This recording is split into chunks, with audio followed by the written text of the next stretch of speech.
radio27.be, bien entendu.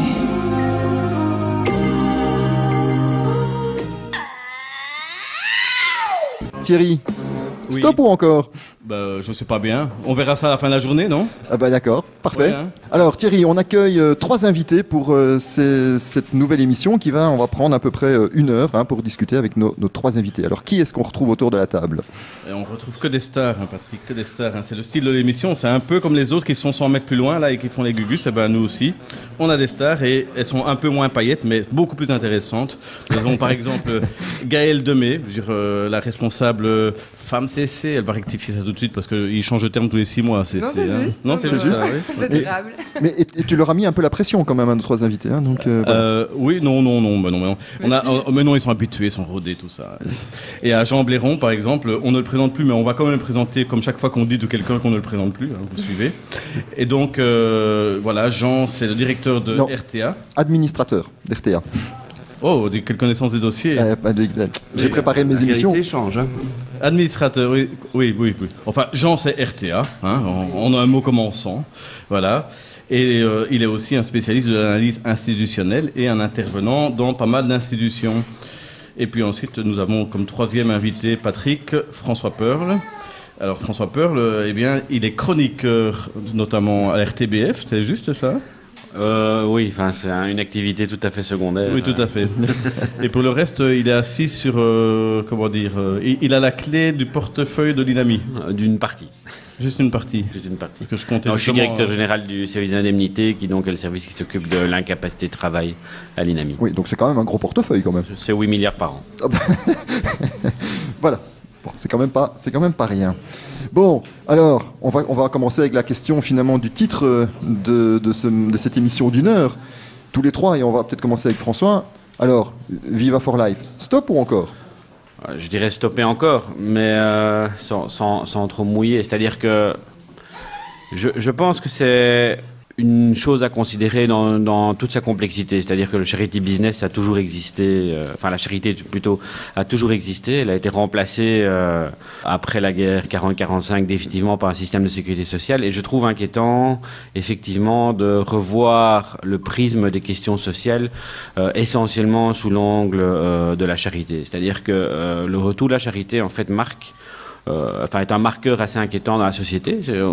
On oublie peut-être, et c'est un chiffre quand même essentiel à rappeler, c'est que l'ensemble des prestations sociales en Belgique, c'est environ 80 milliards d'euros par an, et que Viva for Life, c'est 4 millions d'euros. Donc quand on met ça en rapport et quand on met la caisse de résonance médiatique qu'ont ce genre d'opération de charité, je crois que ça mérite à tout le moins débat sur la manière dont la société voit le social. On voit vraiment le social de plus en plus sous un angle paternaliste, sous un angle charitable, alors que le social, c'est avant tout de l'égalité, de la justice sociale, c'est de la production aussi, de redistribution des richesses. Et il faut bien concevoir, pour moi, le cœur du réacteur du système de sécurité sociale, c'est la redistribution des richesses. C'est l'antithèse de la charité à la Viva for Life, puisque Viva for Life ne redistribue aucune richesse. Au contraire, c'est souvent, ça on le verra probablement cet après-midi, il y a une distribution dans les donateurs qui n'est pas du tout conforme à la distribution des revenus, et ça pose vraiment question. Alors après, qu'il y ait des éléments positifs, comme par exemple, moi je trouve ce qui est fait en parallèle sur la première, avec des capsules très intéressantes sur la sensibilisation à l'action de la pauvreté, je trouve ça a le mérite d'exister, mais je pense qu'il faut revenir peut-être sur cette question fondamentale. Pourquoi est-ce que la charité redevient à la mode dans cette société ? Alors il faudrait se poser la question, et puis on continuera la présentation des invités, le premier débat, mais il faudra se poser la question à un moment donné, de savoir si effectivement, quand on fait Viva for Life sur vivacité, c'est-à-dire le côté fun, amusant sur vivacité, et le côté sérieux sur la première, est-ce que c'est pas encore beaucoup plus néolibéral que ça, puisque finalement c'est une manière de segmenter les publics, et donc le public populaire il peut avoir les conneries, et le public intello il aura les choses plus élevées, quoi. Effectivement, c'est très judicieux comme question. Maintenant, oui, il y a d'un côté le versant populaire et de l'autre côté le versant peut-être plus élitiste.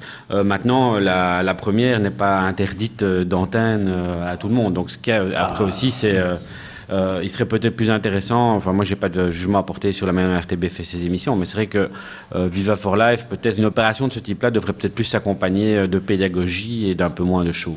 D'accord. Et donc, on le fait pas, on le garde Viva for Life ou on le supprime? Il a répondu stop et encore. Écoute, moi, voilà, je stop pas, et encore, c'est un oxymore, me dira mon ami.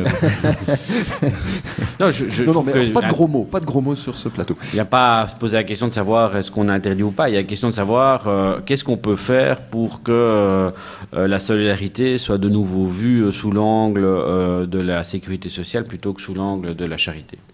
Mais enfin, je continue. Notre question sur François. Est-ce que c'est pas gênant? Et puis on va regarder aussi avec tous les autres. Dire, j'ouvre ma question vers tous les autres, vers Jean et Gaël. Absolument. Donc, ce qui faut se poser, c'est donc bien la question de dire, oui, la charité privée existe depuis longtemps. Effectivement, elle a été dans l'histoire première, et puis ensuite la charité d'État est arrivée, structurellement l'a remplacée, et beaucoup mieux. Donc, il y avait quand même pas mal de choses qui étaient faites au nom de la charité privée, un peu des petites dérivatifs comme ça que certains se faisaient sur le côté. C'est de savoir si les médias publics, avec de l'argent public, doivent organiser de la charité privée. Si vous voulez ma question à titre personnel, probablement que non.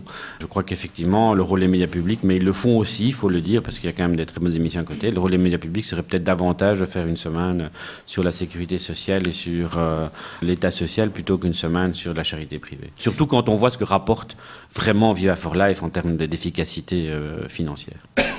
Oui, mais c'est un média qui a un taux de pénétration extrêmement important. Est-ce que finalement, il ne sensibilise pas à la question en faisant un show de ce type-là?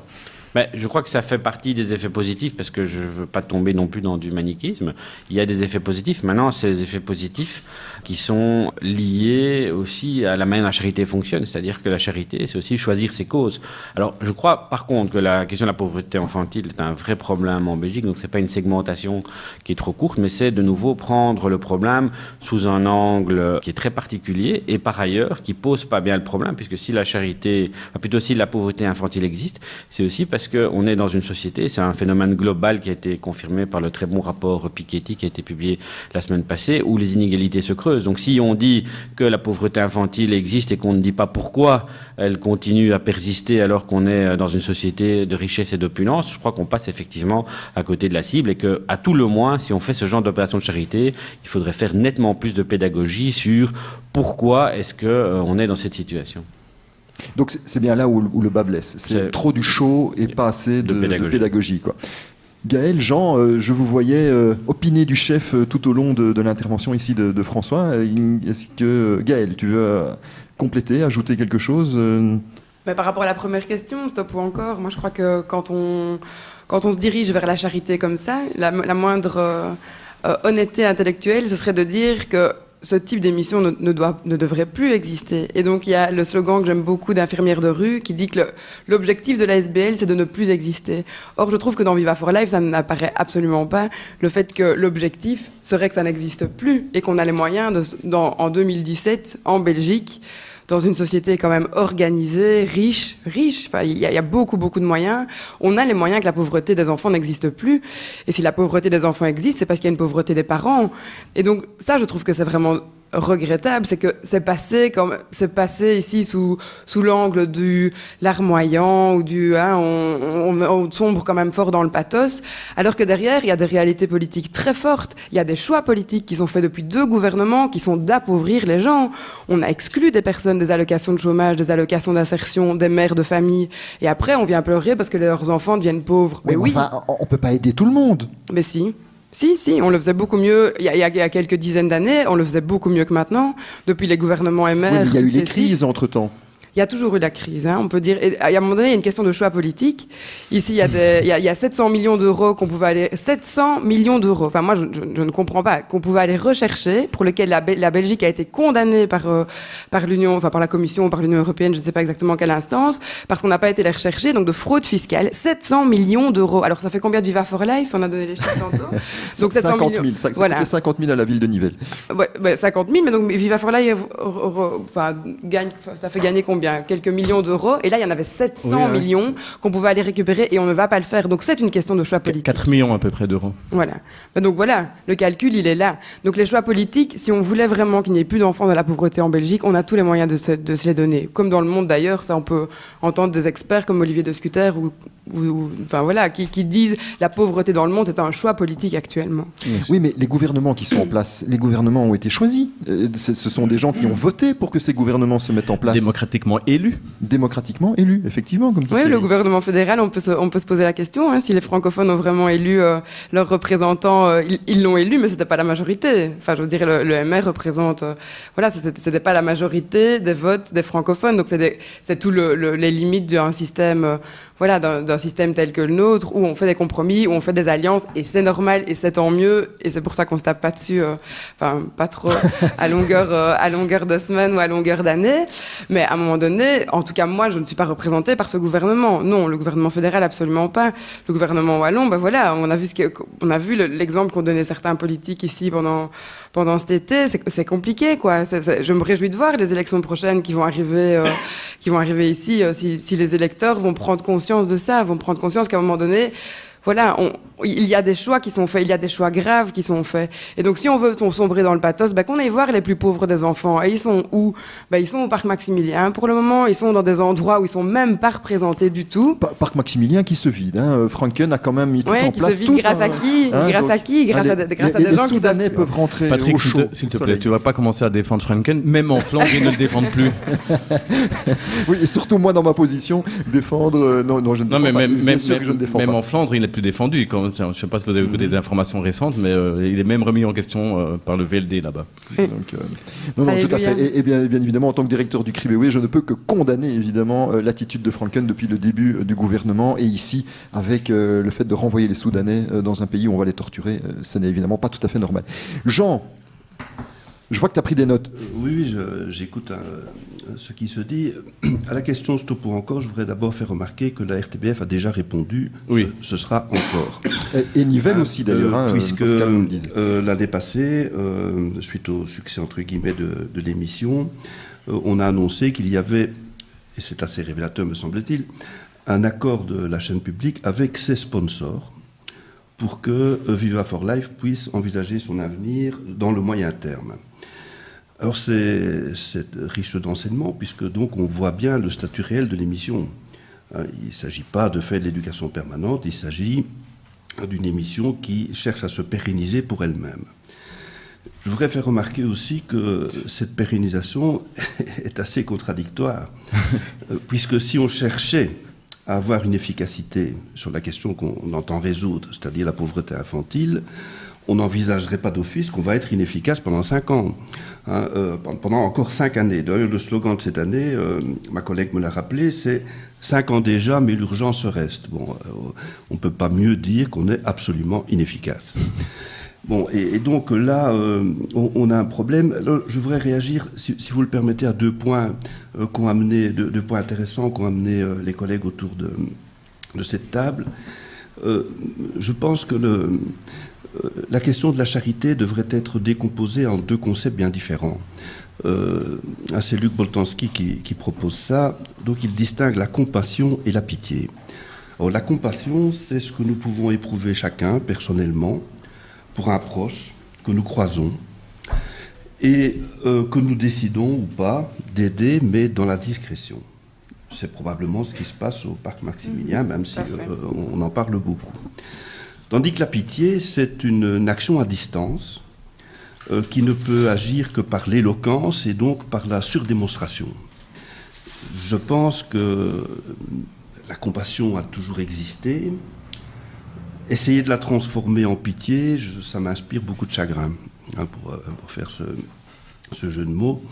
Alors j'entends bien, vous l'avez dit, Monsieur Perme, il y a peut-être un effet de sensibilisation, c'est ce que dit Bernard De Vos. J'en suis pas persuadé, en fait. Moi je pense plutôt au terme... mais peut-être que... Donc j'ai pas la preuve que ça ne se passe pas, donc je ne conteste pas. Mais en tout cas, je voudrais réfléchir aussi en amenant un beau jeu de mots de l'écrivain Bernard Noël qui parle de censure avec S. Donc la censure avec C, c'est la privation de parole. Et d'ailleurs, cette émission fait l'objet de censure interne à la RTB. Il n'est pas bon de la contester. Et même à l'extérieur, il y a quand même des mouvements qui montrent que la critique n'est pas bienvenue. Mais la censure, ce n'est pas une privation de parole, c'est une privation de sens. Et il me semble que la manière dont on met la pauvreté en débat public la prive d'une grande partie de son sens. Et là, je rejoins mes deux collègues. Le sens de la pauvreté, c'est un sens structurel. Ce sont des choix politiques, c'est une inégalité que l'on accepte. Et je vais dire que l'on justifie d'une certaine façon par ce que j'appelle personnellement désormais une MGM, c'est-à-dire une mobilisation générale momentanée. Avec le jeu de mots, avec les studios, parce que tout ça c'est très chaud, vous l'avez dit. Et je fais aussi remarquer, pour conclure cette intervention, qu'il y a deux contradictions dans le terme mobilisation générale momentanée. Si elle est générale, pourquoi est-elle momentanée? Tout le monde, un business as usual pendant les fêtes, on va revenir à la consommation généralisée. Et bon, si c'est une mobilisation, pourquoi est-elle momentanée? Une mobilisation, mais elle ne s'arrête que quand on a gagné ou quand on a perdu. Et donc, je trouve que la qualifier comme ça, le terme mobilisation, c'est pas moi qui l'invente, c'est le terme qui a été employé par la RTBF elle-même pour désigner dès le début cette émission. Est-ce que tu ne parles pas plutôt de militance momentanée? Parce que mobilisation, on peut être mobilisé pendant un très très court terme. Attendez, il n'y a pas de militance dans cette émission. Soyons bien clairs. Bon, une militance, c'est un combat. Un combat désigne un adversaire. Il n'y a pas d'adversaire dans Viva for Life. C'est un truc... Ah si, la pauvreté. Mais non, pas du tout. On ne la combat pas. Attendez, plaisantons pas. Bon, on récolte des fonds pour soutenir des associations, pas pour combattre la pauvreté des enfants. Ça, c'est quand même, c'est un mensonge. Bon. Pourtant, c'est ce qui est dit, et c'est là-dessus qu'il sort. C'est un mensonge. Bon, soyons quand même bien clairs. Bon, mais donc un combat postule un adversaire, et donc pas une grande mobilisation consensuelle basée sur l'émotion, où on se dit, voilà, on s'aime tous, et on a de la pitié pour les pauvres, à qui on va pour l'avenir. C'est quand même d'une grave prétention, assurer un sourire, mais on recommencera l'année prochaine parce qu'on est sûr qu'on n'aura déjà pas réussi. Thierry? Non, mais c'est évidemment très intéressant. Toujours un plaisir d'écouter Jean dans une belle démonstration, en tout cas, de questionnement de sens. Ça, c'est clair. C'est assez étonnant, en fait, qu'on reproduise cette émission, et en même temps, c'est pas étonnant, quoi. Donc, c'est vrai que là, il y a une espèce de bug au niveau de la communauté française où la main gauche, visiblement, ignore ce que fait la main droite. Mais est-ce que le problème, c'est l'émission Viva for Life, ou est-ce que c'est le manque d'une série d'éléments pour que la recette soit complète? Est-ce que c'est pas une série de manque d'ingrédients? On a parlé... Qu'est-ce qu'il faudrait pour faire de Viva for Life quelque chose d'acceptable? Exactement. Donc j'ai entendu François nous citer des aspects plus pédagogiques. Est-ce qu'une émission pareille, si elle avait cette dimension supplémentaire, aujourd'hui on constate, et c'est ce qui sort ici de la table, que ça manque d'interpellation politique, où vraiment les gens sont questionnés sur leur fonctionnement et sur leur politique. Est-ce que si cette émission reprenait ça, est-ce que cette émission aurait du sens, justement? Jean? Pas du tout. Puisque donc l'idée du grand format, c'est-à-dire pendant de nombreux jours, 24 heures sur 24, avec les ingrédients du grand format. Donc je liste. Alors je suis bien d'accord, il y a des ingrédients pédagogiques et ils sont toujours les bienvenus. Cependant, la mobilisation implique, vous voyez, un tout autre registre. Donc on voit Sarah de Paduas qui fait des pas de danse, faire de la gym tonique, etc. Bon, ok. Pendant ce temps-là, plein de citoyens vont se livrer à des défis qui nous rappellent des émissions comme Jeux sans frontières ou des trucs pareils. Oui, enfin peut-être même avec pas le même niveau d'intelligence. Il manque la vachette. Voilà. Bon, alors, et puis on va faire de la variété. Et donc on peut se demander si dans ce cocktail, quel est le registre dominant au total? Vous voyez, et est-ce que les autres ne sont pas occupés à ce que les efforts pédagogiques finalement disparaissent dans un brouillard, un bouillon de culture ou de pseudo-culture. Donc je ne pense pas. Par contre, je suivrais bien, ça me plairait bien que pendant un an, au nom de ces missions d'éducation permanente, la RTBF nous fasse voir la sécurité sociale pour ce qu'elle est vraiment, comme François en a très justement parlé. Gaël, toi, justement, sur ce focus femme, voilà, l'émission Viva for Life, est-ce qu'elle a des ingrédients qu'elle pourrait reprendre qui... voilà, et Jean en propose un, c'est-à-dire on abandonne cet aspect ponctuel, mais on fait quelque chose sur tout au long de l'année. Est-ce que ce serait un ingrédient, selon toi, qui serait intéressant? Et est-ce que le focus femme, est-ce que c'est vraiment un débat sur lequel il faut se pencher? Ah ben, je ne vais pas dire non, hein, mais d'abord pour répondre à la première partie de ta question, donc par rapport à cette... Voilà, qu'est-ce qu'il faudrait changer? Effectivement, je pense qu'il faut plutôt faire table rase et imaginer autre chose. La RTBF est tout à fait capable de produire des émissions très pédagogiques, très grand public, et qui peuvent être très intelligentes. Il y a des qualités et journalistiques et de journalistes d'investigation qui ne demandent qu'à être exploitées. Les journalistes eux-mêmes en sont un exemple comme ça, pouf. Je ne sais pas, je regarde plus énormément la TV, mais je veux dire, quand j'étais plus jeune, on avait double 7, ce genre de truc. Voilà, ça permettait d'amener de la culture. Tout ce qui est émission d'investigation, le mercredi soir, 7 à la 1. Mais oui, puis oui, ça c'est encore un autre... Attends, j'entends Sophia qui crie très fort, Sophia. Question à la une. Voilà. Merci, Sophia. Sophia. C'est un certain type de journalisme d'investigation. Oui. Je pense que sur France 2, voilà, il y a d'autres choses, un envoyé spécial. Ah oui, mais non, ce type d'émission. France 2, là, ils ont beaucoup plus de moyens. Évidemment. Mais bonne nouvelle, pour le pouvoir, ils vont déjà les diminuer largement. Et donc, cash, investigation et tout ça vont avoir une diminution déjà de moyens. Donc, ça ne peut pas durer, les éclaircies en démocratie. Enfin, tout ça pour dire que la question, c'est le contexte aussi dans lequel est arrivée cette émission. Donc, ils sont tout fiers de fêter les 5 ans maintenant. Moi, j'avoue que je ne suis pas. Ça me donne des boutons dès que... Voilà, je n'y arrive pas. Je suis même bien incapable, comme Jean, de donner certains détails de l'émission en elle-même. Mais dans quel contexte est arrivée cette émission? Dans un contexte où, finalement, les subsides aux associations ont diminué drastiquement pour certaines. Et à un moment donné, maintenant, elles doivent refaire à la fois des paperasses administratives et à la fois des dossiers, des évaluations, etc., des appels à projets pour finalement bénéficier du fonds Viva for Life. On devient complètement dingue, quoi. Et donc, les associations qui ont déjà trop peu de temps, trop peu de moyens humains pour faire leur boulot de base se retrouvent avec des charges administratives en plus. Pour revenir encore au contexte, parce que je trouve que c'est vraiment important, à la CSC, avec nos collègues du Front commun, on a fait une grève en 2012, grève générale, qui a été décriée de manière unanime par tous les médias. Même des journalistes eux-mêmes avec qui on a rediscuté après ont dit effectivement, la couverture a été unanimement,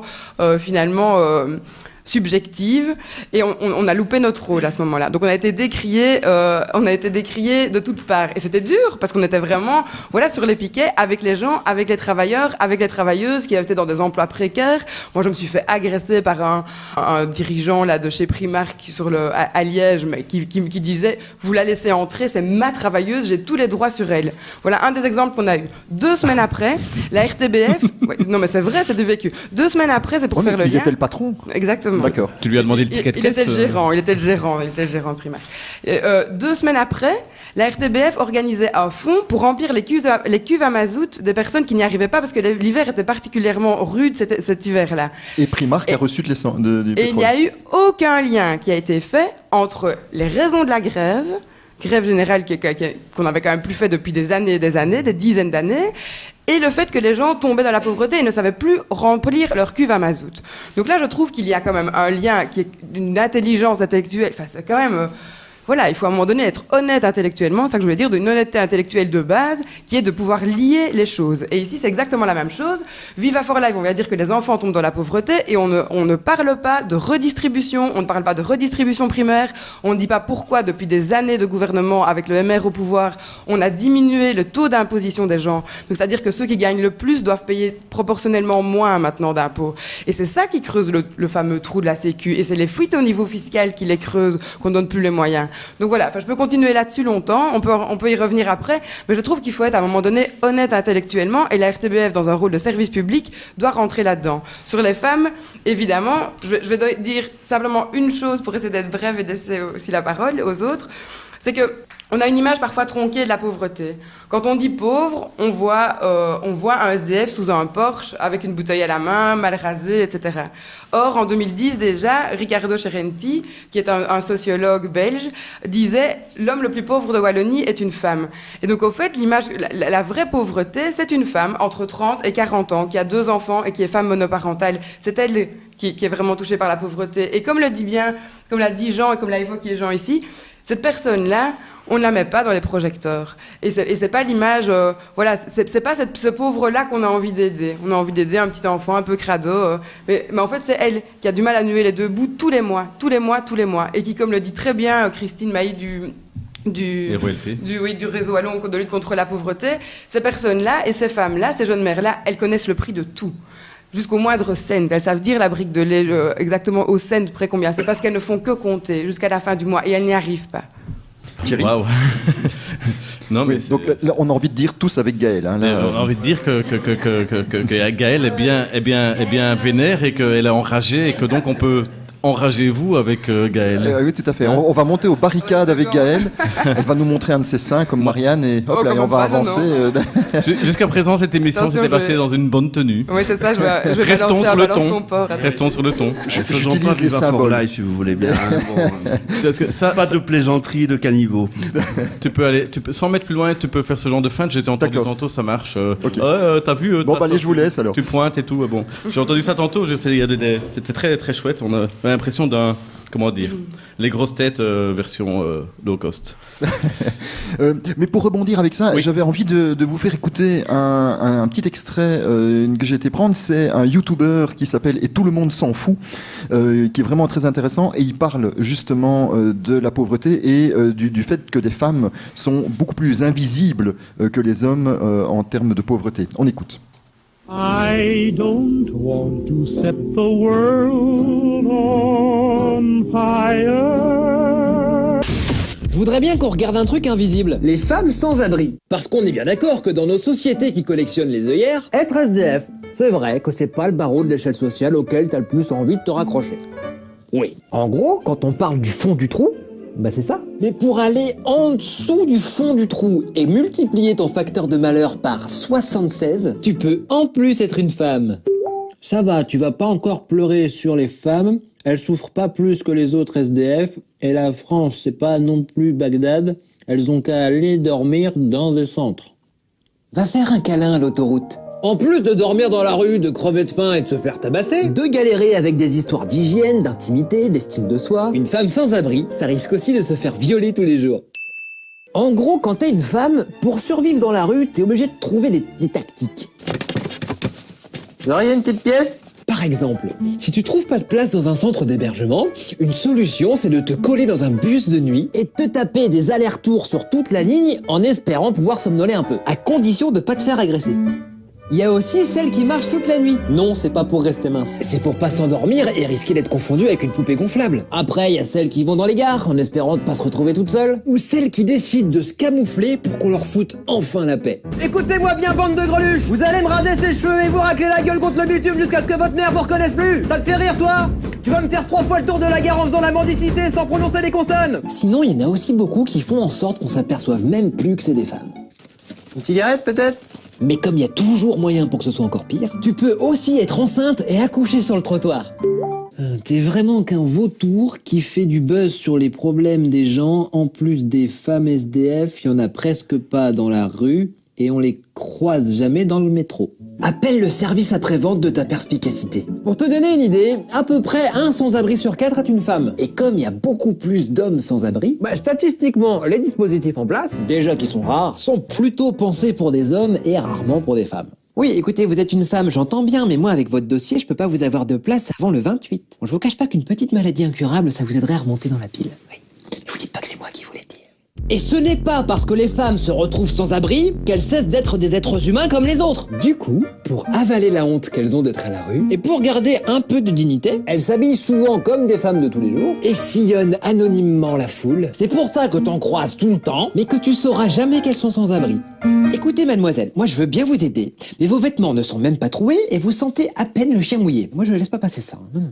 En France, on peut estimer qu'il y a entre 14 000 et 15 000 femmes dans les rues. Mais bon, vu qu'elles sont obligées de se cacher, on peut pas vraiment les compter. 15 000, ça fait à peu près la taille d'un petit stade de foot. Donc, sachant qu'il existe 36 000 communes dans notre beau pays, si la moitié la plus riche de ces mairies prenait en charge, allez, une seule femme sans abri, bah il y en aurait pratiquement plus dans la rue.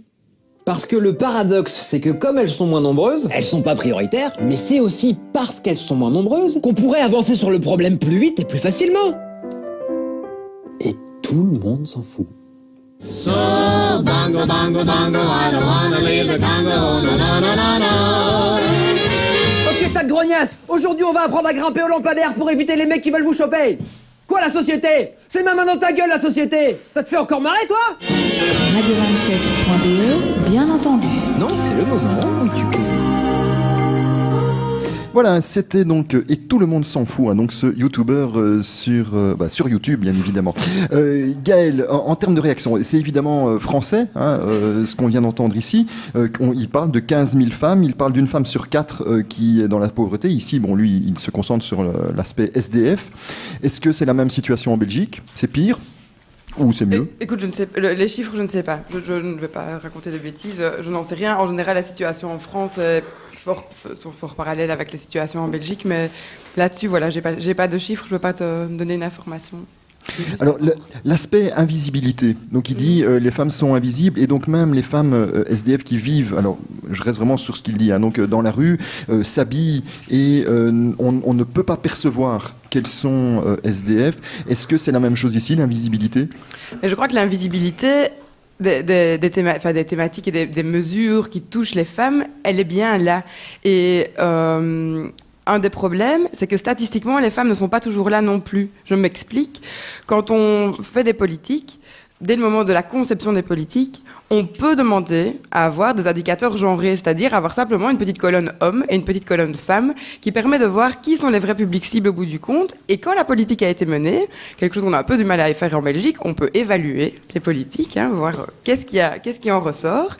Et là aussi, remettre une petite colonne hommes et une petite colonne femmes, c'est vraiment pas compliqué. On a tous une carte d'identité où normalement c'est indiqué. Et ça, c'est pas fait systématiquement. Et donc, on ne voit pas systématiquement comment des mesures qui sont prises par nos gouvernements ou des lois ou des arrêtés, des décrets. Enfin, en Belgique, on a tout ce qu'on veut. Hein, comment ça touche différemment les hommes et les femmes. Et c'est souvent très, très, très éloquent. Et donc ça s'appelle faire du gender mainstreaming. C'est un gros mot un peu moche là pour dire Répète-le lentement parce que. Je vais le faire avec l'accent. Vas-y. Gender mainstreaming. Oh yeah. Ok, je comprends beaucoup mieux. Voilà. Tu vois, oui. Nice. Et donc ça veut dire quoi? Ça veut dire intégrer cette attention au genre, à l'égalité homme-femme, dans toutes les politiques qui sont menées. Les syndicats ont signé cette charte déjà en 2008, et puis les politiques ont embrayé, enfin normalement sont censés embrayer, et avoir cette attention-là de manière transversale. L'idée, c'est vraiment la transversalité, c'est-à-dire que dès le début finalement de l'idée d'une politique jusqu'à la fin, jusqu'au moment de l'évaluation, il est essentiel de voir comment la politique qu'on veut mener, le projet qu'on veut mener, va toucher différemment les hommes et les femmes. Et c'est le cas en général. Il y a les politiques pour les SDF, c'est tout à fait le cas, par exemple. C'est par exemple donc le fait qu'on va ouvrir des centres pour sans-abri et on ne va pas spécialement penser à ce qui est nécessaire pour que les femmes soient aussi accueillies avec tous leurs besoins qui peuvent être différents, voilà, au niveau physiologique aussi à certains moments, avec aussi une intimité qui soit respectée, avec une sécurité qui soit respectée aussi. Et l'attention n'est pas toujours mise de la même manière. Effectivement, les chiffres, si le chiffre d'un SDF sur 4 qui serait une femme, donc tel que c'est le cas en France, comme le youtubeur l'a montré, est la même chose et le même en Belgique, je pense pense vraiment que les politiques de lutte contre le sans-abrisme, voilà, doivent être absolument croisées en tout cas déclinées sous l'angle du genre. C'est essentiel pour que ces femmes puissent s'y retrouver et fassent appel à des services qui peuvent être là pour elles aussi. Mais c'est l'impact des stéréotypes et l'impact de l'image qui vient dans notre tête dès qu'on dit pauvreté ou dès qu'on dit SDF est très fort et est très puissant. J'ai coupé mon micro. Jean, ici, on a un focus sur les SDF. Est-ce que la pauvreté, c'est uniquement être SDF ? Non, évidemment. Et donc, autant je suis d'accord avec ce qu'elle vient de dire, qu'il faut distinguer, il faut aussi, dans un deuxième temps, réunir. Et donc, je pense qu'il faut essayer de décliner la question en droits universels qui sont rencontrés ou pas rencontrés. Alors, je ne voudrais pas faire un long coup de sociologie en évoquant Castel, mais quand même, je pense que Robert Castel a bien montré que la précarisation grandissante se joue en fait sur deux volets qui se croisent. Le premier, c'est ce qu'il appelle l'axe de l'intégration, c'est les droits liés au travail, dont la sécurité sociale, etc. Et donc là-dessus, on peut avoir un score très positif, comme dit Castel, un emploi à durée indéterminée, correctement rémunéré. Et puis on peut être condamné à des jobs flexibles ou des temps partiels, comme beaucoup de femmes d'ailleurs, imposés et non choisis. Et puis on peut ne pas avoir de travail. Et puis après, comme tu l'as dit aussi, Gaël, on peut perdre même tous ses droits. Mais alors il y a un autre axe qu'il appelle l'axe de l'insertion, et qui est celui qui touche les solidarités socio-familiales. Donc on peut s'appuyer sur un réseau ou on ne peut pas s'appuyer sur un réseau. Le score positif, c'est bon quand on est bien entouré, comme on dit, un gosse est malade, bon, on a une solution, etc. etc. À l'autre bout, on trouve l'isolement, et pire que l'isolement, la stigmatisation. Et dans l'extrait que vous avez passé, la dame qui cherche par un habillement correct, en fait, elle lutte contre la stigmatisation, c'est-à-dire ce phénomène qui fait qu'on n'est plus considéré comme un humain comme les autres. Et donc, la lutte de beaucoup de sans-abri porte notamment là-dessus. Alors, il faut croiser les deux axes. Et donc, les situations les plus problématiques sont celles où on a 2 scores négatifs sur chacun d'entre eux. Mais ce n'est pas d'office le cas, et donc tous les mécanismes d'assistance, donc on en a parlé tout à l'heure, il faudrait en reparler, sont fondamentaux pour éviter que la désaffiliation ne devienne excessive. Elle est toujours réversible, ceci dit, mais il faut qu'on s'en occupe pour ce qu'elle est. Voilà. Et donc je pense qu'une image plus correcte de la pauvreté, de la précarité, serait de dire qu'elle touche des personnes qui sont en voie de désaffiliation plus ou moins grande. D'une certaine manière, il y a des affiliations dont tu parles là maintenant, on voit très bien. Il y a une autre désaffiliation, c'est celle du citoyen par rapport aux politiques. Elle est extrême, là maintenant, c'est le largage complet presque.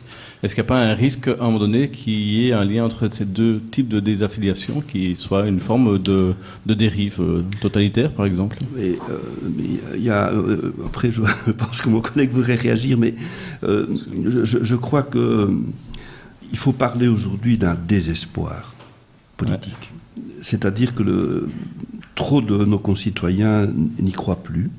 Et je crains quelque peu que s'occuper des questions sociales qui les frappent sous le mode de la com soit extrêmement contre-productif. Et j'inclus sous le mode de la com les politiques. Puisque, ne croyons pas que les personnes soumises à des processus de désaffiliation aient pour autant perdu leur sens de l'analyse.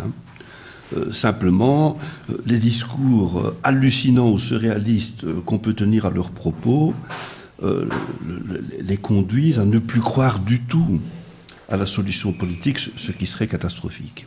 Au niveau de l'INAMI, la question du genre, est-ce que c'est important ? Ou est-ce qu'au contraire, il ne faut surtout pas pouvoir genrer les informations pour pouvoir avoir une aide au niveau de l'INAMI qui soit exactement la même pour les individus, qu'ils soient hommes ou qu'ils soient femmes ? Je crois que la question du genre, elle est au centre de la sécurité sociale. On a un système de sécurité sociale qui est hérité d'une société qui était encore assez patriarcal et qui donc a, entre guillemets, sacralisé le chef de famille, qui reste dans la plupart des cas un homme. Le fameux breadwinner. Avec un biais énorme qui est qu'on a en fait beaucoup de mal à considérer, même quand la femme devient chef de famille, toute une série de problèmes se posent. Je peux donner un exemple récent. Je discutais avec une affiliée, enfin plutôt une assurée sociale indépendante qui avait un cancer du sein, qui donc a dû décrocher durablement de sa profession, avec tout ce que ça suppose en termes de perte de revenus. Elle a dû batailler ferme contre le système et contre moi finalement, mais effectivement avec toutes les possibilités aussi qu'on peut d'écouter ce genre de situation pour faire admettre à sa mutuelle qu'elle était réellement chef de famille, du fait qu'elle était femme seule, vivant avec 2 enfants, en garde alternée, et donc face à elle un système où on avait un employé du mutuel qui lui disait oui mais bon, garde alternée, c'est quand même encore le père qui est chef de famille. Donc c'est pour montrer à quel point le système patriarcal est vraiment ancré, même quand on doit appliquer une législation qui est en principe neutre. Donc c'est pas seulement le problème du genre, c'est pas seulement en fait le problème d'une législation sociale qui est très axée sur le chef de famille, c'est aussi culturellement une incapacité à penser la femme dans son autonomie et dans son individualité. Et ça c'est vraiment très grave. Et ça c'est pas seulement question de changement de système législatif, c'est quasiment un changement de question de système de société où la femme est... l'unité individu n'est pas genrée. Un individu est un individu. On pourrait faire, à mon avis, un grand pas dans cette direction en individualisant les droits sociaux. C'est une tartine ou une tarte à la crème qui revient très régulièrement dans tous les débats. C'est quelque chose que certains partis politiques réclament depuis des années. C'est quelque chose qui a été chiffré assez précisément sur le plan budgétaire. Donc on sait que demain, une individualisation des droits sociaux coûterait 12 milliards par an. Donc combien de Via for Life il faudrait pour individualiser les droits sociaux? C'est beaucoup. Enfin, s'ils s'y mettent tous avec le téléthon, voilà. Avec les enfoirés...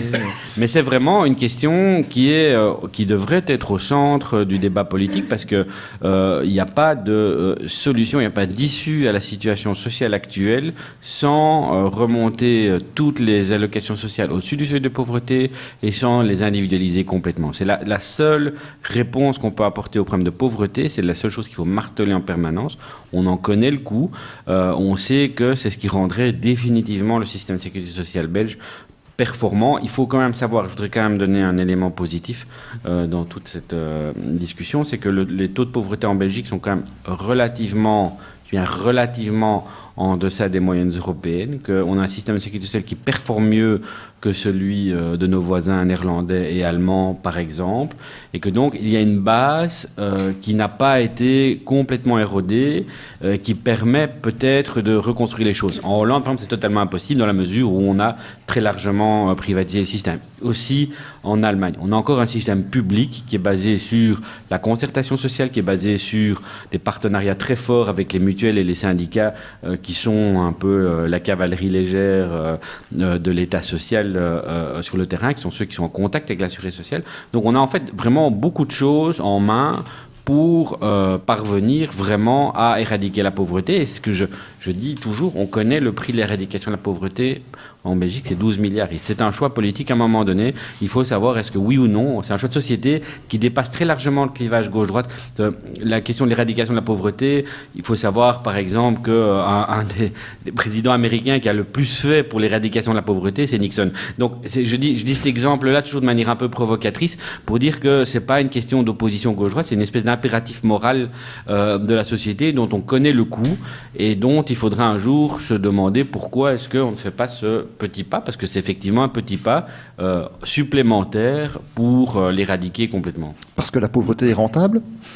Non, parce que pas la pauvreté rentable, parce que la pauvreté est invisible, parce que le fait est que, là je parle tout à fait à titre personnel, le fait est que c'est un sujet qui est hors champ.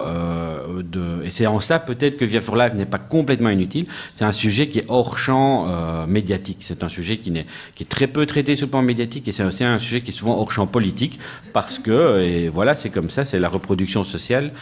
Toutes les sociétés, donc pas seulement la Belgique, sont gouvernées par des personnes qui n'ont jamais été en situation de pauvreté. Et quand on n'a jamais été en situation de pauvreté, ou quand on n'a jamais été professionnellement confronté à ça, eh bien, c'est très difficile de voir ce que c'est de se retrouver le 3 du mois avec 50 € pour faire manger une personne et 3 enfants. Oui, j'ai juste dire quand même sur Nixon et puis revenir là-dessus que c'est aussi le bonhomme qui a dénoncé le système de Bretton Woods, qui était la stabilité d'échange, et depuis c'est la merde dans le monde au niveau financier quand même. Donc il a fait un petit peu de ce que. Non, c'est Nixon était une franche crapule. Je ne veux pas du tout discuter de ça. Je mais pas dit, hein. Non, mais voilà, moi je le dis. Mais donc surtout, bref. Non, je dis simplement, je cite cet exemple parce que et ça, voilà, la gauche a souvent affiché une supériorité morale par rapport à la droite en disant oui, mais nous avons toujours eu la pauvreté au cœur de notre système de pensée. Quand on regarde l'ensemble des gouvernements mondiaux, il est totalement impossible de dire que la gauche a mieux performé que la droite sur le plan de la lutte contre la pauvreté. D'une manière générale, les gouvernements ont tous échoué dans cette lutte, et qu'ils soient de gauche ou de droite, se retrouvent avec des scores qui sont quand même peu glorieux. Et je dis citer l'exemple de Nixon pour dire aussi que il y a, à mon avis, à un moment, il faut dépasser cette idée que seul un gouvernement de gauche peut lutter contre la droite. Il faut contre la. La droite s'autodémolit. Contre la pauvreté, mais que la lutte contre la pauvreté n'est pas une question de clivage politique, mais bien une espèce d'impératif moral qui transcende ces clivages et qui devrait être au centre, non pas de bataille politique, mais au terme plutôt au centre d'un effort collectif de la société. Jean, tu avais envie de réagir à de nombreux points de vue, mais je voudrais, en termes de gauche, rappeler deux illustres citations. Donc celle de Bourdieu pour une gauche de gauche. Bon, et celle de Gilles Deleuze, qui rejoint un peu les propos qui viennent d'être tenus. Deleuze disait être de gauche, c'est une question de regard, en fait. Quand on est de droite, on regarde son nombril, on se dit qu'on est privilégié et on se demande comment ça peut durer. Quand on est de gauche, on regarde à l'horizon, on voit les inégalités et on se dit c'est intolérable, il faut trouver une solution à ça. Et donc, voilà. Par contre, ce que François vient de dire montre bien, me semble-t-il, que l'émission Via for Life exerce un effet de censure. Ce ne sont pas des situations individuelles dramatiques dont il faut s'occuper aujourd'hui. Il s'agit bien effectivement de prendre des mesures structurelles et par exemple de supprimer le statut de cohabitant. Tout le monde comprend ça, c'est chiffré, je m'en réjouis, et ce qu'un média de service public pourrait ou devrait faire, c'est bien traquer ceux qui sont contre pour qu'ils expliquent pourquoi, et ceux qui se disent pour qu'ils expliquent comment. Gaëlle, tu as envie de compléter ? Oui, juste pour expliquer, parce que c'est vrai que individualisation des droits, voilà, c'est un slogan, ça revient, finalement on ne sait plus très bien ce qu'il y a derrière ça, et donc je suis heureuse que Jean entame l'explication pédagogique pour peut-être ceux qui écoutent. Donc pour le moment, quand quelqu'un d'abord est au travail, il cotise pleinement. Un homme, une femme, on cotise pleinement. Et une fois qu'on tombe au chômage, si on perd son emploi, alors finalement on perd ses droits individuels, c'est-à-dire qu'on va pas avoir, si moi je tombe au chômage demain et que je suis mariée, je vais pas avoir mon chômage plein, parce que je vais être considérée comme cohabitante. Donc parce que mon mari travaille, ou parce que mon mari ne travaille pas, en l'occurrence, ça pourrait être le cas aussi, peu importe. Moi, je vais être cohabitant, donc ça veut dire que je vais avoir une allocation de chômage qui est moindre, alors que j'ai cotisé pleinement avant. Donc c'est vraiment une injustice de fond, et y compris à partir du moment où, à partir du moment où on cotise pleinement, on a droit à récupérer, entre guillemets, son droit plein au moment où on tombe au chômage, ou bien où on tombe sur un autre type d'allocation. Et donc ce qui est vraiment dramatique, c'est que la majorité des cohabitants sont des cohabitantes, donc perdent leurs droits. et que ça a des incidences au sein même du couple. Parce les femmes perdent leur autonomie économique et financière avec ce statut de cohabitante. Il y a des rapports de force qui se font au sein du couple. On n'a pas envie de le dire, c'est pas très sexy, c'est pas très joli, c'est pas rose, hein, c'est pas le prince charmant, mais c'est comme ça. Il y a des rapports de force. On a un groupe de la CSC du Luxembourg qui a travaillé avec SOS Dépannage Luxembourg et qui ont rassemblé des personnes qui ont été exclues des allocations de chômage. Et des témoignages concordaient en disant que des femmes qui ont été exclues, à un moment donné, ont vu ce rapport de force basculer et ont vu une vraie violence s'installer petit à petit au sein du couple. On a beaucoup parlé de violence ici, les derniers mois, de violence faite aux femmes. Ben, la violence économique débouche parfois sur la violence physique aussi. Et je vous encourage à aller voir le film sur YouTube qui s'appelle Exit Sally. Vous tapez ça dans YouTube et vous allez voir un petit film de 12 minutes qui montre très bien, les violences institutionnelles auxquelles sont confrontés les hommes et les femmes qui sont en recherche d'un emploi qui n'existe pas, et qu'on demande de chercher quand même malgré tout de manière complètement ridicule. Enfin, là aussi, quand on parle d'honnêteté intellectuelle, à un moment donné, il faut quand même pouvoir se poser des questions. Et 2, les incidences que ça a au sein de la famille et au sein du couple. Et quand on parle, tout à l'heure, une intervenante parlait de, je ne sais plus comment elle l'a dit, mais ça voulait dire de dignité, de fierté de la personne. C'est vraiment ça qui est en jeu à ce moment-là. Quand au sein de la famille, on n'ose plus dire qu'on cherche du boulot. Quand à un moment donné, on n'ose même plus aller à un repas de famille, ça va être Noël ici, parce qu'on a interrogé sur le fait qu'on cherche pas, on trouve pas, on est allocataires sociaux, on est quand même finalement qu'une petite merde qui est au service, qui est au crochet de la société. Ben là, la dignité humaine, elle est vraiment en cause. Et donc, si on retravaille sur la sécurité sociale, si on retravaille sur une vraie solidarité, qui n'est pas une charité. Une solidarité, ça permet à chacun d'avoir des droits égaux et à un moment donné de garder une dignité. Une charité, je vais faire référence à la chanson de Jacques Brel, sur les dames patronesses qui repèrent leurs pauvres au pull cacadois. C'est vraiment ça. Hein. À un moment donné, les pauvres doivent pouvoir finalement montrer patte blanche et on donne aux bons pauvres. Et donc là, il y a quand même un réel problème et un réel enjeu de société. C'est quoi la société qu'on veut ? C'est une société qui rend les gens dignes, même quand ils ont des difficultés, même quand ils ont eu des coups durs, même quand ils ont fait des conneries aussi, ou bien c'est une société qui rend les gens dépendants ? Toujours tous derrière Gaël. François. Oui, moi je voulais réagir à ça en disant qu'il faut même, je pense, aller beaucoup plus loin en termes de réflexion sur l'avenir du système de sécurité sociale et de discuter enfin de l'inconditionnalité des droits sociaux. C'est-à-dire que c'est de sortir d'un système d'état social actif qui a montré en fait avant tout son inefficacité. C'est-à-dire qu'en termes d'efficacité, toutes les études scientifiques montrent que l'état social actif n'est pas efficace. Il génère en général plus de pauvreté qu'il en solutionne les problèmes. Quand on regarde en Allemagne par exemple, la pauvreté n'a jamais été si grande que depuis qu'on a installé les fameuses lois Hartz IV, qui sont des lois du nom de directeur des ressources humaines de Volkswagen, qui avait été chargé par Schröder à l'époque de mettre en place toute une réforme du système social qui était basée sur une conditionnalité très forte entre la recherche d'emploi et les allocations sociales. Qu'est-ce que ça a donné ? Ça a donné une plus grande pauvreté. Donc l'état social actif ne marche pas. L'état social actif est utilisé pas pour l'efficacité du système, mais pour légitimer le système. C'est pour dire aux gens, ok, vous cotisez, vous n'allez jamais être malade ou jamais être au chômage, mais sachez que vos cotisations sont bien utilisées parce que elles ne sont pas données comme ça à n'importe qui, n'importe comment. Et c'est vraiment un outil, c'est vraiment un changement culturel aussi qu'il faut réaliser pour montrer que quand on a discuté, ou plutôt expérimenté des situations d'allocation inconditionnelle, eh bien, on a eu des meilleurs résultats que des allocations conditionnelles. C'est un bête principe qui est appliqué au problème du sans-abrisme. Quand on donne un logement à quelqu'un, il n'est plus dans la rue.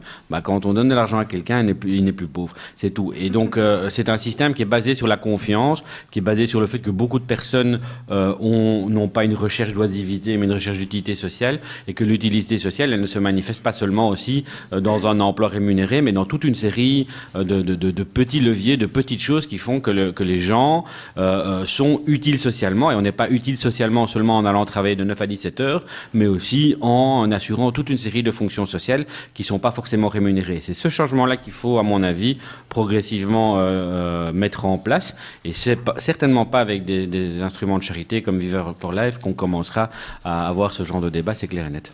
Et oui, donc voilà, Patrick et tous les invités, d'ailleurs, nous arrivons à la fin de cette émission. Donc, Ça mériterait sans doute des prolongements. En tout cas, je tiens à vous remercier tous, Jean Blairon, Gaël Demey et François Perle, tous vous, et Patrick également, d'avoir tenu les manettes avec brio. En tout cas, voilà, la question ne se résoudra pas aujourd'hui, ou en tout cas, ou plutôt oui, il y a une réponse. Viva for Life or not Viva for Life, si vous voulez. Ça sera oui, et ça sera oui pour longtemps, à moins qu'on ne bouge massivement, mais sinon je pense qu'on est parti pour quelques bonnes années de vente de CCML sur le dos des pauvres. Voilà, et donc on continue cette émission 27 for Life ici sur Radio 27. Vous étiez avec Patrick Monjoie et Thierry Toussaint. Je vais passer l'antenne juste après aux équipes populaires avec Laurence et Fred. Mais pour faire ce petit passage, eh bien, je vous propose un morceau de musique. Un morceau de musique où je propose d'ailleurs de Thierry de nous expliquer en 2 mots. C'est le groupe Les Face B qui a écrit un morceau qui s'appelle Le Média de l'amour. Ils ont détourné une chanson d'Enrico Macias. C'était quoi l'objectif ? Écoute, je propose à sa conceptrice de venir directement expliquer ça à son micro. Donc, les Face B, c'est un petit groupe que nous connaissons bien parce que c'est nous. Alors, ça fait un peu autopromotion, mais on n'est aussi pas très cher, on est gratuit pour nous-mêmes et donc ça, c'est quand même beaucoup plus facile. Et alors, effectivement, cette chanson-là, Les Médias de l'amour, ça a été écrit. Mais un samedi matin, à ma maison, j'ai vu arriver Sophia, toute guillerette, toute pétillante, avec en tête comme ça, je dis « Je suis le média de l'amour !» Voilà, et je lui laisse l'expliquer la suite. Oui, chez toi, faut-il expliquer que c'est parce qu'il y a le studio des Face B qui se trouve dans ton grenier. Voilà, c'est Sophia, bonjour. Oui, voilà, mais vous avez parfaitement introduit tout ça. Moi, je vais simplement dire que c'est simplement Viva for Life qui m'a inspiré, et puis la musicalité des mendiants de l'amour au départ, ben voilà, il suffit d'écouter, je pense que vous allez comprendre.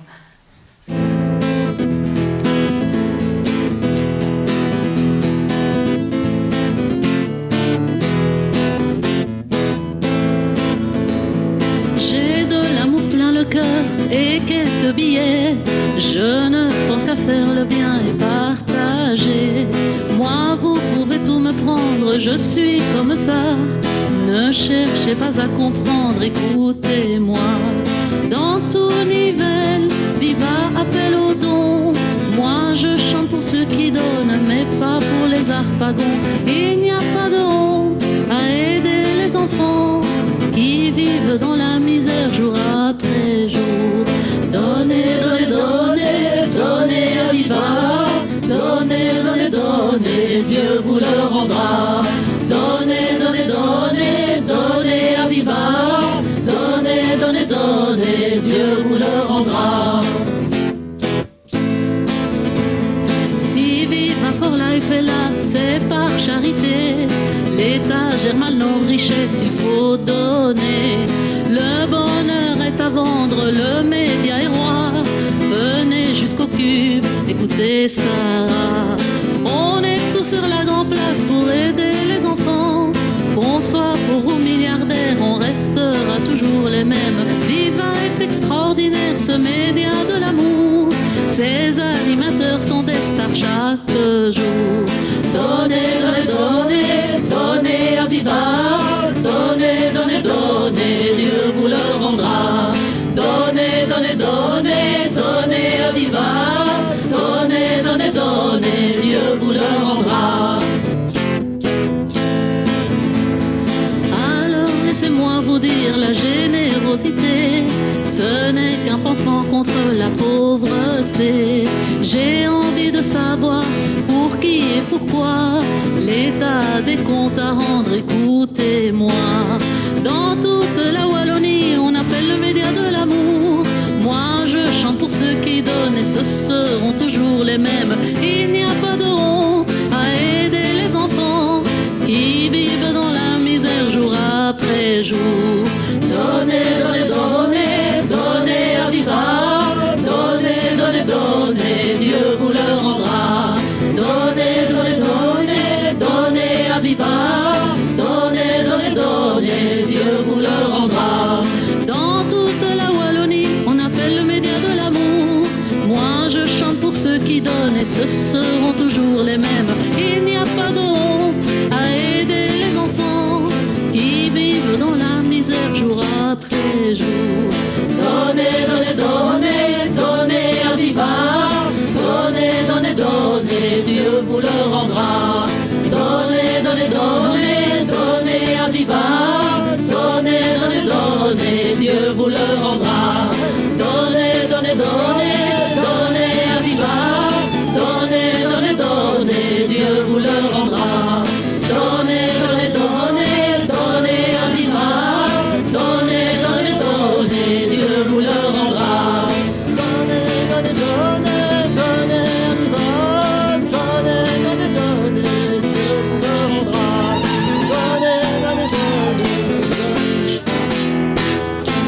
Voilà, c'était les Faces B avec Média de l'amour, ce morceau de Enrico Macias détourné. Et on continue